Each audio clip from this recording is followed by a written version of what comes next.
பிதா சுதன் பரிசுத்தாவின் பெயராலே ஆமீன். அஞ்சாதீர்கள், கவலைப்படாதீர்கள், எப்பொழுதும் சந்தோஷமாயிருங்கள். ஆண்டவர் இயேசு கிறிஸ்து உங்களோடு இருக்கின்றார்.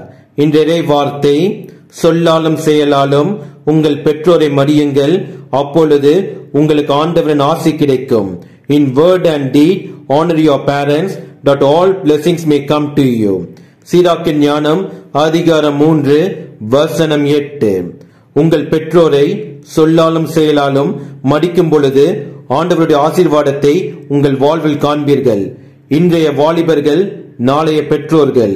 இன்றைய பெற்றோர்கள் எவ்வாறு தங்கள் பிள்ளைகள் முன் நல்லொழுக்கத்துடன் அவர்களுடைய பெற்றோர்களை மதிக்கின்றார்களோ அதை பார்த்து பிள்ளைகள் தங்கள் வாழ்வில் கற்றுக்கொள்வார்கள். நாளை உங்களை மதிப்பார்கள்.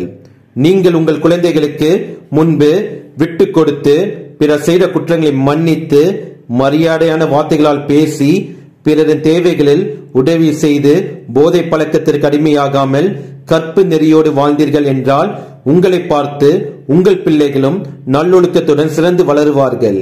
ஆண்டவர் இயேசு கிறிஸ்து நமக்கு கற்பித்த அன்பு, பிறர் அன்பு, மன்னிப்பு, மன்னித்த பிறகு அதை மறப்பது ஆகிய நற்செயல்களை நம் வாழ்வில் மையமாக்கி கொண்டால் சொல்லாலும் செயலாலும் நம் பெற்றோரை மதிக்க முடியும்.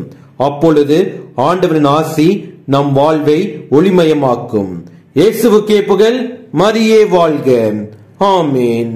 இன்று பிறந்த நாள், திருமண நாள் காணும் அனைவருக்கும் கடவுளின் ஆசீரும் அருளும் சமாதானமும் நிறைவாக கிடைப்பதாக.